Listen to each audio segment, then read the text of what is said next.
विराजमान लोकसभा स्पीकर आदरणीय सुमित्रा जी, मध्य प्रदेश के यशस्वी एवं लोकप्रिय मुख्यमंत्री श्रीमान शिवराज सिंह जी,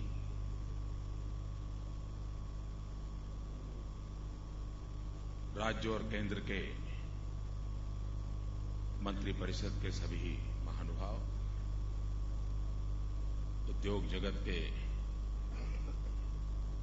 कैप्टन्स, विदेशों से आए हुए सारे मेहमान, भाइयों और बहनों,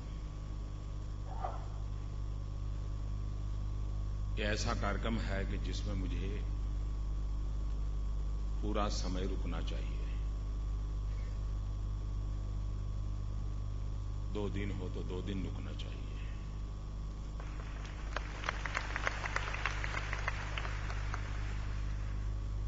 इस बार मैं वो नहीं कर पाया हूं, भविष्य में जरूर प्रयास करूंगा।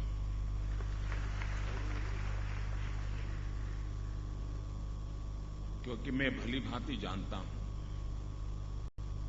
कि देश की ताकत राज्यों में निहित होती है, और जो राज्यों की ताकत समझता है वो ही देश को ताकतवर बना सकता है।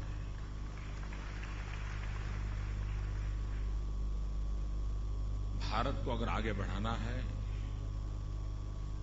तो राज्यों का आगे बढ़ना बहुत आवश्यक है। भारत एक पिलर पे ऊंचाई प्राप्त नहीं कर सकता है।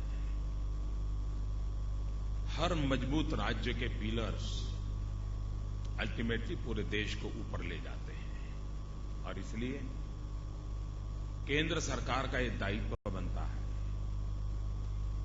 कि सभी राज्यों को विकास के लिए प्रोत्साहित करें, जहां जरूरत पड़े वहां पूरी शक्ति से उनके साथ जुड़े रहें, और तब जाकर के हम विकास की नई ऊंचाइयों को पार कर पाएंगे। मैंने प्रारंभ से कहा है कि देश के विकास के लिए मैं टीम इंडिया इस मंत्र को लेकर के आगे काम करना चाहता हूं। और जब मैं टीम इंडिया की बात करता हूं तब प्रधानमंत्री और सभी मुख्यमंत्री एक ऐसी टीम है जो टीम कंधे से कंधा मिलाकर के काम करें तो बहुत से कामों में तेजी आ सकती है, विकास की नई ऊंचाइयों को प्राप्त किया जा सकता है।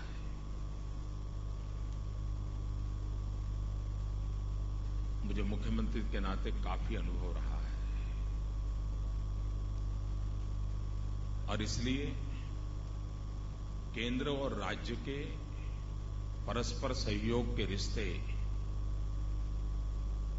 कितनी ताकत दे सकते हैं, इसका मुझे पूरा अंदाज है और स्वानुभव से अंदाज है। और अगर सहयोग न हो तो कितनी तकलीफ होती है, इसका भी पूरा अंदाज है। और मुझे अकेले को नहीं, शिवराज जी को भी पता है। उन्होंने 10 साल कैसे बिताए हैं मुझे मालूम है। और इसलिए भारत जैसे देश को आगे बढ़ाना है तो केंद्र और राज्य के बीच के 36 तो कतई नहीं हो सकता है, होना ही नहीं चाहिए। 36 का आंकड़ा कभी उपयोगी नहीं होगा।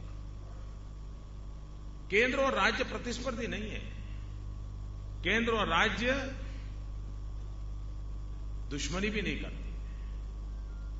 केंद्र और राज्य एक दूसरे के पूरक है।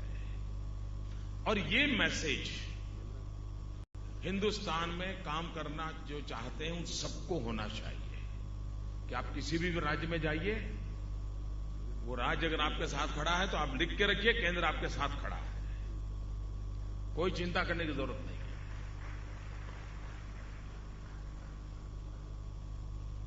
जैसे मैं कहता हूं कि 36 का आंक नहीं होना चाहिए, वैसे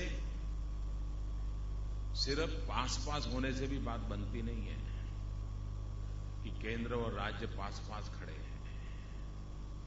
पास खड़े रहते हैं तो 1+1 2 होता है। 36 से बाहर निकल गए, अच्छी बात है, लेकिन यहां पर अटकने से काम नहीं होगा। पास अगर है तो 1+1 2 होता है। मुझे तो इससे भी 2 कदम आगे जाना है। पास नहीं, साथ होना है। और जब साथ होते हैं तो एक के बगल में 1 11 हो जाता है। केंद्र और राज्य, इनकी शक्ति इतनी गुना बढ़ जाती है। और इसलिए ये जो एक्स्ट्रा एनर्जी है, उसको लेकर के मुझे आगे बढ़ना है। हम पहले जब मैथमेटिक्स पढ़ते थे तो पढ़ते थे a+b इंटू ब्रैकेट स्क्वायर, और जब उसका रिजल्ट निकालते थे तो a² + 2ab + b² ऐसा उसका रिजल्ट निकालते थे। ये 2ab कहां से आया? ये 2ab है, वो जुड़ने की एक एक्स्ट्रा एनर्जी होता है। जब वो संगठन का ब्रैकेट लग जाता है, केंद्र और राज्य का मिलन हो जाता है, a+b इंटू ब्रैकेट स्क्वायर हो जाता है, तो a² + 2ab, ये जो 2ab निकलता है वो एक एक्स्ट्रा एनर्जी बनता है। उस एक्स्ट्रा एनर्जी को लेकर के हम देश को आगे बढ़ाना चाहते हैं। आप कल्पना कर सकते हैं, अगर सही नेतृत्व हो, नीति स्पष्ट हो, नीयत साफ हो, इरादे नेक हो, दिशा निर्धारित हो, मकसद पाने का इरादा हो, तो बीमारू राज्य भी प्रगतिशील राज्य बन सकता है। इसका उत्तम उदाहरण शिवराज जी, उनकी टीम और मध्य प्रदेश ने दिखाया।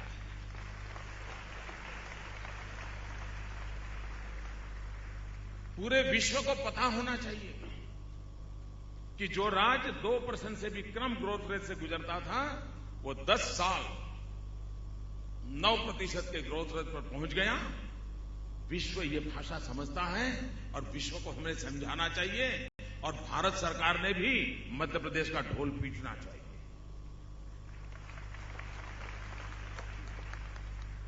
दुनिया जाने के भी कैसे बदलाव आ रहा है। इंफ्रास्ट्रक्चर का क्षेत्र, आप कल्पना कर सकते हैं कि इतने कम समय में इरिगेशन लैंड को 4 गुना कवर कर दिया जाए, जो काम इतनी तेजी से हो सकता है। और एग्रीकल्चर सेक्टर का इंफ्रास्ट्रक्चर ये विकास की एक बहुत बड़ी महत्वपूर्ण धरोहर बनता है। वो काम यहां हुआ। बिजली सरप्लस स्टेज बना दिया गया, रोड का नेटवर्क खड़ा कर दिया गया, और लैंडलॉक स्टेट होने के बावजूद भी, और कभी न कभी थोड़ी बहुत पहचान थी तो एग्रीकल्चर की पहचान थी, उसको मैन्युफैक्चरिंग स्टेट में कन्वर्ट करने की दिशा में एक बीड़ा उठाया है। और इसके लिए मध्य प्रदेश बहुत बहुत अभिनंदन का अधिकारी है।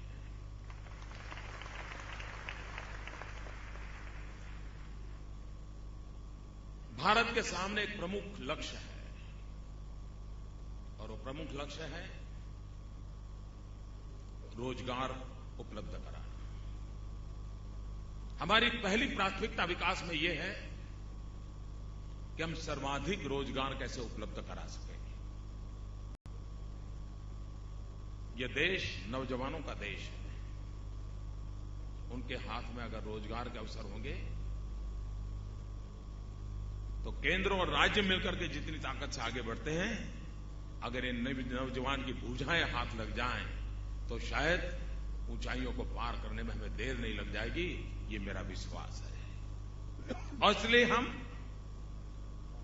चाहे मैन्युफैक्चरिंग सेक्टर हो, चाहे एग्रीकल्चर सेक्टर हो, चाहे सर्विस सेक्टर हो, तीनों को समान रूप से बल दे करके अधिकतम रोजगार उपलब्ध हो, उस दिशा में हम काम को आगे बढ़ाना चाहते हैं। जब हम मेक इन इंडिया कहते हैं तो हम विश्व को विश्वास दिलाना चाहते हैं कि अपार संभावनाएं पड़ी हैं। कृपा करके भारत को सिर्फ बाजार मत समझिए। विश्व का ध्यान भारत पे इस पर गया कि उनको लगा 125 करोड़ देशवासियों का मार्केट है, चलो माल डंप करो, बेचो और मुनाफा कमाओ। मैं विश्व को कहता हूं, यहां तक सीमित मत रहिए। अगर भारत विकास नहीं करेगा तो उसका परचेजिंग पावर नहीं बढ़ेगा। अगर भारत का परचेजिंग पावर नहीं बढ़ेगा, हर भारतीय का परचेजिंग पावर नहीं बढ़ेगा, तो आपका ये बाजार के रूप में देखने का सपना अधूरा रह जाएगा। इसलिए आपका भी भला इसमें है कि यहां पूंजी निवेश कीजिए, यहां के लोगों की खरीद शक्ति बढ़े, तो फिर वो यही आपका ही उत्पादन किया हुआ माल लेने वाले हैं। और इसलिए मेक इन इंडिया ये कंसेप्ट विन विन सिचुएशन वाला है। आपके लिए कोई भी दुनिया का मैन्युफैक्चरर है, उसे क्या चाहिए? उसे लो कॉस्ट प्रोडक्शन चाहिए, उसे स्किल्ड मैन पावर चाहिए, उसको जीरो मेंटेनेंस लॉस चाहिए, उसको इफेक्टिव गवर्नेंस चाहिए, उसको प्रॉपर इंफ्रास्ट्रक्चर चाहिए। मैं विश्वास से कहता हूं कि मध्य प्रदेश की धरती में, मध्य प्रदेश की सरकार में ये सामर्थ्य है, ये सारी बातों आपको सब देने का, और आपके लिए एक प्रकार से सुनहरा अवसर है। ये सुनहरा अवसर है, इसको आप मौका गंवाना नहीं चाहिए। और मध्य प्रदेश के पास एक अनमोल संपत्ति है जिसका तरफ बहुत कम लोगों का ध्यान है। ये भारत का दूसरा विशाल स्टेट है। बहुत जमीन है इस राज्य के पास, बहुत जमीन है। शायद हिंदुस्तान में जमीन की मालिक का इतना बड़ा सुखी राज्य कोई नहीं होगा देश में। और जनसंख्या की दृष्टि से ये दुनिया के बड़े बड़े देशों से भी बड़ा है। और इसलिए इतनी क्षमता वाला ये राज्य आने वाले दिनों में विकास के लिए कितनी अनुकूलता पैदा कर सकता है। मैन्युफैक्चरिंग सेक्टर में भी हम उस मैन्युफैक्चरिंग को प्रायोरिटी दें जिसमें एक्सपोर्ट की पूरी संभावना है। भले हम छोटे छोटे उद्योगों का नेटवर्क बनाएं, लेकिन वो कंपोनेंट भी एक्सपोर्ट करने का अवसर हो, और भले असेंबलिंग कहीं पर दुनिया में होता हो, हम उस दिशा में कैसे आगे बढ़े। हम छोटे छोटे उद्योगों की जाल के साथ बड़े उद्योगों को सहाय करने वाला नेटवर्क कैसे करें, इंटरडिपेंडेंट व्यवस्था को हम कैसे प्रमोट करें। और मैं मानता हूं कि मध्य प्रदेश ने उस दिशा में ध्यान दिया है। कल उन्होंने यहां एसएमई सेक्टर का सम्मेलन बुलाया था, मध्य प्रदेश के लोग थे, लेकिन उनको प्रोत्साहन देना, उनको मदद करना, और ये जो उद्योगकार आए हैं बड़े बड़े, उनका ध्यान जाए कि छोटे छोटे कंपोनेंट बन रहे हैं, उनके लिए उनके पास भी एक अपॉर्चुनिटी है। ये दोनों का इंटरडिपेंडेंट व्यवस्था अगर खड़ी हो जाती है तो छोटे छोटे उद्योगकारों के लिए भी एक बहुत बड़ी मार्केट चेन खड़ी हो सकती है और उसका फायदा मिल सकता है। उसी प्रकार से मध्य प्रदेश एक ऐसा प्रदेश है कि जिसने एग्रीकल्चर सेक्टर में एक इंफ्रास्ट्रक्चर खड़ा किया है। मध्य प्रदेश की जमीन उर्वरा जमीन है। ये हमारा मालवा क्षेत्र का गेहूं, उसको लेने के लिए लोग कतार लगाते हैं। शायद मालवा क्षेत्र का गेहूं, इतना स्वीट गेहूं शायद हिंदुस्तान के किसी कोने में होगा। लेकिन एग्रीकल्चर में सिर्फ किसान की मेहनत से यहां की इकोनॉमी ड्राइव करेगी ऐसा नहीं होगा। समय की मांग है कि हम एग्रीकल्चर सेक्टर में वैल्यू एडिशन के लिए मध्य प्रदेश को महत्व कैसे दें। सोयाबीन में मध्य प्रदेश ने अपना नाम बनाया है। ऐसे कई क्षेत्र हैं। हम मध्य प्रदेश में एक स्पेशल विचार करके एग्रीकल्चर सेक्टर में वैल्यू एडिशन, और उसके कारण हमारे किसानों को उसकी आय कितनी बढ़ेगी इसका हम अंदाज कर सकते हैं। एग्रीकल्चर सेक्टर का इंफ्रास्ट्रक्चर, चाहे कोल्ड स्टोरेज हो, वेयर हाउसिंग हो, ट्रांसपोर्टेशन के लिए व्हीकल की व्यवस्था हो। अब हमारे यहां हमारा सोयाबीन विदेश जाता है। अगर पोर्ट तक उसको इंफ्रास्ट्रक्चर मिलेगा यहां के हमारे सोयाबीन को, तो मैं मानता हूं कि दुनिया के बाजार में उसको जाने में बहुत सुविधा रहेगी। तो हमारे एग्रीकल्चर सेक्टर को प्रॉपर मार्केट मिले। आपको जानकर के आश्चर्य होगा और मुझे भी हैरानी है कि हमारे शिवराज जी भी उस बात का फायदा नहीं उठाते होंगे तो मेरे ध्यान में नहीं है। यहां बैठे हुए कई लोगों के लिए वो खबर मैं शायद सरप्राइज दूंगा आज। ये एक ऐसा प्रदेश है जहां पर हिंदुस्तान में कुल जो ऑर्गेनिक फार्मिंग होता है, ऑर्गेनिक फार्मिंग का उत्पादन है, अकेला मध्य प्रदेश 40% कंट्रीब्यूशन कर रहा है ऑर्गेनिक फार्मिंग में।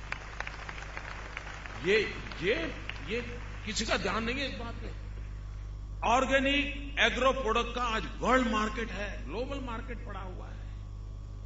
और एक राज्य हिंदुस्तान के टोटल एग्रो मार्केट का, ऑर्गेनिक एग्रो मार्केट का 40% प्रोडक्ट देता है। मतलब यहां के किसानों ने पूरी मानव जाति की बहुत बड़ी सेवा करने का काम किया है और होलिस्टिक हेल्थ केयर का जो दुनिया में प्रवाह चल रहा है उसमें अपनी जगह बनने के लिए उसने मौका दिया है कि हम सबका दायित्व बनता है कि हम उसको अवसर दें।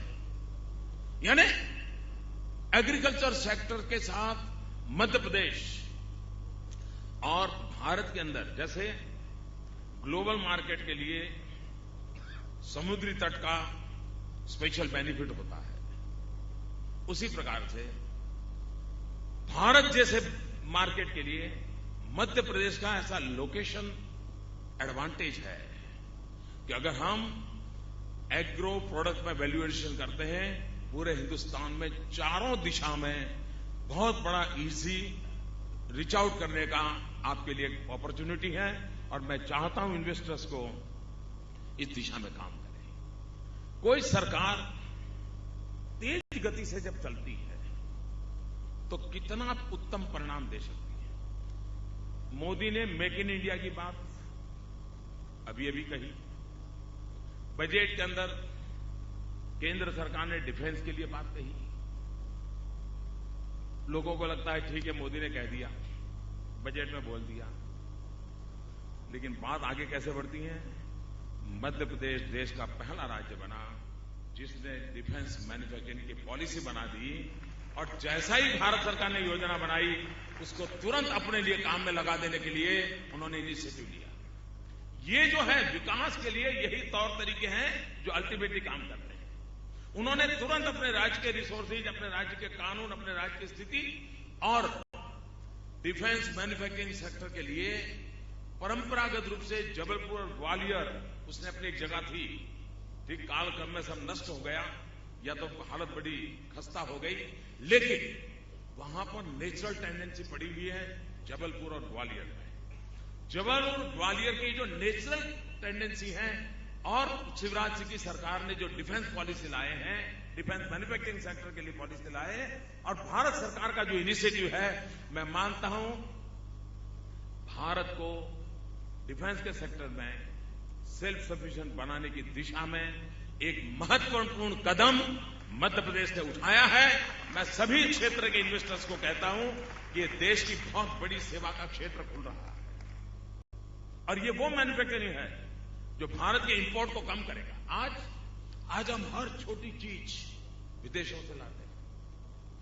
अश्रु गैस के सेल भी बाहर से आते हैं, रोना भी बाहर से लाना पड़ता है। ये बदलना है, ये बदलना है।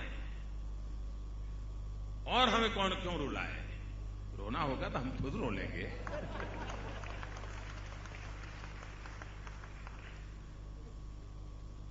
लेकिन एक अच्छा काम उन्होंने किया, डिजिटल इंडिया। हमने बजट में घोषणा की, उसके बाद मैंने डिजिटल इंडिया का एक कैंपेन को उसको ऑर्गेनाइज किया, व्यवस्था बनाई। लेकिन अभी तो वहां हमारा काम अभी तो हम कर रहे हैं और मध्य प्रदेश डिजिटल इंडिया को धरती पर उतारने के लिए 2 इलेक्ट्रॉनिक एस्टेट को बनाने का शिलान्यास कर देता है। आप देखिए केंद्र और राज्य मिलकर के उस योजना के प्रकाश में, इस विजन के प्रकाश में योजनाओं को इंप्लीमेंट करने का काम कितना तेजी से हो रहा है। प्रधानमंत्री जनधन योजना बनी। भारत सरकार ने प्रधानमंत्री जनधन योजना लॉन्च की, बैंकों को लगाया, लेकिन मध्य प्रदेश ने इसे अपना बना दिया। इतने कम समय में 36 लाख लोगों के बैंक अकाउंट खोलने का काम मध्य प्रदेश ने कर दिया। और इतना ही नहीं, उन्होंने भारत सरकार से भी 2 कदम आगे गए। उन्होंने परिवार को एक यूनिट बनाया बैंक अकाउंट के साथ, और गवर्नमेंट बेनिफिट स्कीम को परिवार के साथ जोड़ करके ट्रांसफर करने की एक परफेक्ट प्लानिंग कर करके रख दिया। यानी भारत सरकार का कोई विजन हो, उसके साथ राज्य सरकार इमीडिएटली उसको पकड़ करके अगर आगे बढ़ती है तो कितना फायदा होता है। मैं यहां मध्य प्रदेश की एक एक घटनाओं को बारीकी से देखता हूं और उसके आधार पर मैं बता रहा हूं, और मैं कोई कागज लेके नहीं बोल रहा हूं।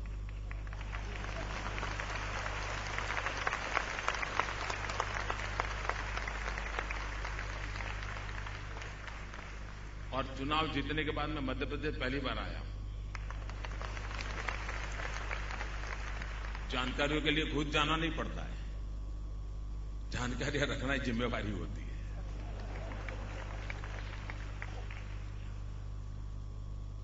कहने का तात्पर्य यह है कि अगर केंद्र सरकार को हर राज्य के सामर्थ्य का पता हो, केंद्र को अगर राज्यों की प्रायोरिटीज का पता हो, केंद्र को राज्य के रिसोर्स का पता हो, और किन चीजों में जुड़ने से देश को भला होगा, इसका परफेक्ट प्लानिंग हो, मैं मानता हूं बहुत तेज गति से आगे बढ़ सकते हैं। और आज के इस इवेंट से ये बात सबूत हो जाती है कि काम कैसे आगे बढ़ाया जा सकता है। जैसा मैंने पहले ही कहा, मैं एक और विषय सभी राज्यों से कहना चाहता हूं, सिर्फ मध्य प्रदेश को मैं कह रहा हूं ऐसा नहीं है। अब समय बदल चुका है। कोई देश, राज्य तो छोड़िए, कोई देश अकेला अपनी दुनिया लेकर के अपने ही सपनों में नहीं जी सकता। उसको ग्लोबल पर्सपेक्टिव में ही अपनी जगह बनानी होती है, क्योंकि हम एक ग्लोबल एरा से गुजर रहे हैं। ग्लोबल इकोनॉमी का इंपैक्ट है। पहले मुंबई का शेयर बाजार कुछ करता था तो 24 घंटे के बाद इंपैक्ट महसूस होता था, और न्यूयॉर्क के मार्केट में कुछ होता है तो दूसरी सेकंड पे हिंदुस्तान के मार्केट पे इंपैक्ट होता है। जगत बहुत बदल चुका है, और इसलिए हमने भी अपने को इस रूप में सज्ज करना चाहिए। और मैं हर राज्यों को चाहता हूं कि हम अपना एक टैलेंट पूल बनाए, ग्लोबल टैलेंट पूल बनाए। एक ग्लोबल टैलेंट पूल का मेरा कल्पना यह है कि आपके राज्य के नागरिक दुनिया में कहीं कहीं बसे हैं। अगर हर गांव में पूछोगे भाई आपके गांव में कितने लोग विदेश है, तो गांव वाले बता देंगे 5 लड़के हमारे विदेश हैं। कोई 25 साल पहले गया होगा, 50 साल पहले गया होगा। उनको ढूंढना चाहिए, एक ग्लोबल नेटवर्किंग करके ग्लोबल टैलेंट पूल बनाना चाहिए। और आज दुनिया में बैठे हुए भारतीय भी भारत के लिए कुछ न कुछ करना चाहते हैं। डॉलर और पाउंड बात की बात है, डॉलर और पाउंड बात की बात है। उनका एक्सपीरियंस, उनकी टैलेंट, उनकी डिसिप्लिन, ये हमें बहुत काम आ सकती है। उसके विषय में इनिशिएटिव लेना चाहिए, और आने वाले दिनों में देखिए इसका हमें फायदा मिल सकता है। आज विश्व भर में फैले हुआ हमारा जो इंटेलेक्चुअल प्रॉपर्टी है, हमारी ये जो टैलेंट है, ये टैलेंट भारत के लिए काम आए, उसके लिए हमने एक नई सोच और नई इनिशिएटिव साल, और राज्यों ने इस काम को पहले राज्यों ने शुरू करना होगा, तब जाकर के उस पूरे दिशा में काम आएगा। उस दिशा में काम करने की आवश्यकता है। स्किल डेवलपमेंट को हमने बहुत बल दिया है, लेकिन स्किल डेवलपमेंट का भी इन जनरल में स्किल डेवलपमेंट से फायदा नहीं होगा। अगर केमिकल इंडस्ट्री का क्लस्टर है तो उसका मैपिंग करके वहीं पर केमिकल इंडस्ट्री के अनुकूल स्किल डेवलपमेंट कैसे हो। आईटी पोटेंशियल एरिया है तो वहां आईटी प्रोफेशंस के लिए स्किल डेवलपमेंट कैसे कैसा हो। सोलार एनर्जी के लिए पोटेंशियल एरिया है तो वहां पर स्किल डेवलपमेंट नौजवानों को सोलार एनर्जी के सेक्टर के लिए कैसे हो। ये अगर हम मैपिंग करके, मैचिंग करके स्किल डेवलपमेंट के टाइम टेबल को बनाते हैं तो हमारे नौजवानों को रोजगार के लिए कहीं अपने यहां से बाहर जाना नहीं पड़ेगा। उसको अपने ही दायरे में, अपनी क्षमता के आधार पर, अपने हुनर के आधार पर रोजगार मिलेगा। और इसलिए हमारी कोशिश है कि पूरे भारत का स्किल की रिक्वायरमेंट के अनुसार मैपिंग होना चाहिए। कहां कौन से क्लस्टर के पोटेंशियल है, अकॉर्डिंग टू दैट तो फिर कभी हमें रोजगार के लिए समस्याएं पैदा नहीं होगी। वरना आज क्या होता है, एक तरफ आपके रोजमर्रा जिंदगी में अनुभव आता होगा, एक तरफ नौजवान बेरोजगार है और दूसरी तरफ आपके घर में नल का रिपेयर करना है तो प्लम्बर नहीं मिल रहा है। ये मिसमैच जो है ना, उसी ने तो कठिनाइयां पैदा की है। आपके पास गाड़ी है, ड्राइवर चाहिए, बेरोजगार नौजवान है, लेकिन आपको ड्राइवर नहीं मिल रहा। ये हम रिक्वायरमेंट को ध्यान में रख करके स्किल डेवलपमेंट का मिशन चलाना चाहते हैं और ये भी पब्लिक प्राइवेट पार्टनरशिप के मॉडल को हम बढ़ावा देना चाहते हैं। प्राइवेट पार्टी भी आए, बहुत बड़ी, आज हिंदुस्तान को आपको हैरानी होगी, द बेस्ट क्वालिटी के लाखों ड्राइवरों की जरूरत है देश को, लाखों ड्राइवर। इतने सारे नौजवान हैं, इतने सारे अकस्मात हो रहे हैं। क्या हमारी पब्लिक प्राइवेट पार्टनरशिप मॉडल पर जितनी भी कार मैन्युफैक्चरिंग कंपनियां हैं, ट्रक चलाने वाले एसोसिएशन है, क्या हम ड्राइवर इंस्टीट्यूशन खड़ी नहीं कर सकते? द बेस्ट क्वालिटी के ड्राइवर नहीं बना सकते? कहने का मेरा तात्पर्य यह है कि हमने इन सारे कारोबार को बड़े प्रैक्टिकल धरा पर बनाना पड़ेगा। जितना ज्यादा हम इस माइन्यूट प्लानिंग करके प्रैक्टिकल धरा पर लाएंगे, हम इसका परिणाम दे सकते हैं और परिणाम हमने देना चाहिए और स्किल डेवलपमेंट को उस दिशा में हमने लेना चाहिए। मैं समझता हूं कि आने वाले दिनों में short term project, long term project, इन दोनों को बल देना चाहिए। सिर्फ लॉन्ग टर्म प्रोजेक्ट को बल देंगे और शॉर्ट टर्म को छोड़ देंगे तो निराशा आ जाएगी, तो हो सकता है शायद परिणाम नहीं मिलेगा। हमने दोनों का मेल करना होगा और दोनों का मेल करके हम काम करेंगे। एक हमारे देश में कमी महसूस, हमने हमारे देश का जो एकेडमिक वर्ल्ड है उसको विकास में हिस्सेदार नहीं बनाया है और मैं मानता हूं इसके कारण देश को बहुत नुकसान हुआ है। आवश्यक है कि एकेडमिक वर्ल्ड, हमारी यूनिवर्सिटीज भी हो, हमारे पॉलिसी मेकर्स हो, गवर्नमेंट के, फाइनेंशियल इंस्टीट्यूशंस हो और इन्वेस्टर वर्ल्ड हो, ये चार प्रकार के लोग बार बार साथ बैठ करके विचार विमर्श करना चाहिए। तब जाकर के हमारी यूनिवर्सिटी भी उस सिलेबस को तैयार करेगी कि भाई अगर मेडिकल साइंस में स्टेम सेल का युग आने वाला है तो आज मेडिकल साइंस में स्टेम सेल की एजुकेशन हो रहा है कि नहीं हो रहा है, लेबोरेटरी में स्टेम सेल्स के लिए आवश्यक प्रक्रिया है कि नहीं है, मैन्युफैक्चरर स्टेम सेल्स के लिए जो इक्विपमेंट मैन्युफैक्चर करना चाहिए वो उसको मालूम है कि नहीं है। अगर ये पूरा हम बैठ करके सोचते हैं तब तो हम परफेक्ट प्लानिंग कर पाएंगे।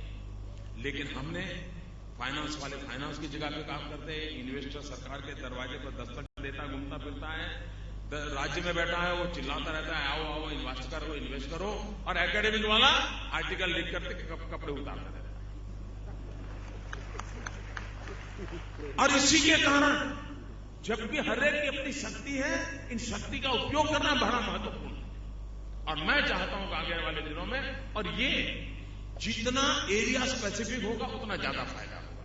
इन जनरल भारत की बात करना बहुत सरल है, लेकिन वहां जाकर के बैठ करके उस समस्या का रास्ता खोजना कठिन होता है, लेकिन वो कठिन रास्ता ही हमें परिणाम दे सकता है। अगर ऐसी इन्वेस्टर समिट दिल्ली में 100 हो जाए, देश में इकोनॉमी नहीं बदलती है, लेकिन राज्यों में अंदर एक एक हो जाए, इकोनॉमी बदलना शुरू हो जाए। सही जगह यही है, सही जगह यही है। अभी शिवराज जी वर्णन कर रहे थे जापान, भूटान, नेपाल, वियतनाम, वो बोलने में तो बढ़िया बोलते हैं वो।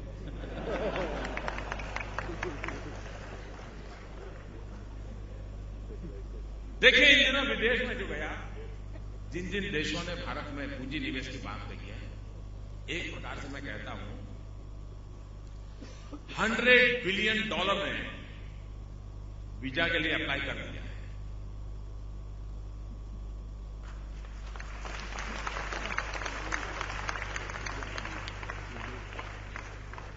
जापान हो, चीन हो, अमेरिका हो, $100 बिलियन ने वीजा के लिए अप्लाई कर दिया है। अब उस राज्य में दम चाहिए कि इसमें से जितना मार करके ले जाए, वो रास्ता खुला पड़ा है। जो राज्य अपने आप को तैयार कर देगा, अपने आप को तैयार कर देगा, उसके लिए ये मौका है। मैं हैरान हूं, आपने कल्पना की है कि हिंदुस्तान के रेलवे में भारत को, इकोनॉमी को बदलने का कितना बड़ा पोटेंशियल है।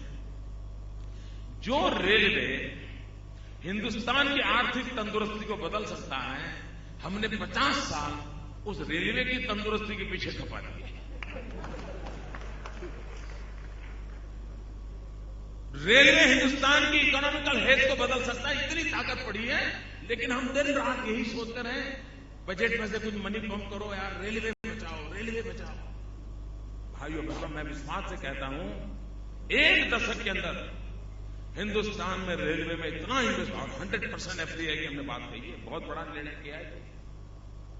और मैं रेलवे के सभी साथियों का अभिनंदन करता हूं कि भारत सरकार के इस निर्णय पर रेलवे में काम करने वाले लोगों ने हमारी सराहना की, हमारे साथ खड़े हैं। ये जो ताकत खड़ी हुई है, रेलवे में इन्वेस्टमेंट जितना आ जाएगा, रेलवे का नेटवर्क जितना बढ़ेगा, वो एनवायरमेंट फ्रेंडली मूवमेंट होगा ही होगा, लेकिन भारत के गरीब से गरीब लोगों को रोजगार देने की संभावना इसमें पड़ी है।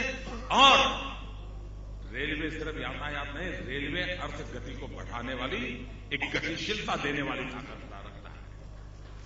हमें स्पीड बढ़ानी है, इंफ्रास्ट्रक्चर बढ़ाना है, क्वालिटी इंप्रूव करनी है, टेक्नोलॉजी इंप्रूव करनी है, उन सारी बातों को करना है। एक अकेला रेलवे का क्षेत्र भी ऐसा है कि जो हिंदुस्तान की इकोनॉमी में प्राण भर सकता है। इतने सारे क्षेत्र हैं, उन सभी क्षेत्रों को लेकर के हम चलेंगे, मुझे विश्वास है। और इन दिनों देखा होगा, ग्लोबल इंस्टीट्यूशन जितने रेटिंग दे रही है, एकदम से भारत के रेटिंग बदल रहे हैं तेज गति से। जहां नीचे जा रहे थे वहां अब तो पेट्रोल लग ही गया। मैं विश्वास से कहता हूं भाइयों बहनों, ये भारत की जो क्षमता है, उस क्षमता का भरपूर उपयोग भारत को आगे बढ़ाने का होगा। राज्य और मिलकर के एक और एक दो नहीं, एक के बगल में एक, 11 की ताकत के साथ आगे बढ़ेंगे। मुझे विश्वास है मध्य प्रदेश हिंदुस्तान की इकोनॉमी का एक ड्राइविंग फोर्स बन जाएगा। भारत के मध्य भाग का ये क्षेत्र पूरे भारत को कैटर करने की ताकत वाला बन जाएगा। इस विश्वास के साथ मैं मध्य प्रदेश के जनप्रिय मुख्यमंत्री जी के उन उम्दा प्रयासों का हृदय से स्वागत करता हूं, उनका सत्कार करता हूं, उनका अभिनंदन करता हूं। और उद्योग जगत के जो मित्र आए हैं, मैं उनको विश्वास दिलाता हूं, हिंदुस्तान के किसी भी राज्य के किसी भी कोने की कोई भी भूमि, भारत के किसी भी राज्य की, उसको दल से मत जोड़िए, सिर्फ देश का सोचिए। किसी भी राज्य की भूमि होगी और आप आगे बढ़ना चाहते हो, केंद्र सरकार उस राज्य के साथ कंधे से कंधा मिला करके, वो किसी भी दल की सरकार क्यों ना हो, मुझे देश को आगे ले जाना है, राज्यों की बदौलत आगे ले जाना है, राज्य की ताकत के साथ आगे ले जाना है। मैं आप सबको विश्वास दिलाता हूं, भारत सरकार की यही भूमिका रहेगी। बहुत बहुत शुभकामनाएं, बहुत बहुत धन्यवाद। एक थोड़ी गुस्ताखी करना चाहता हूं,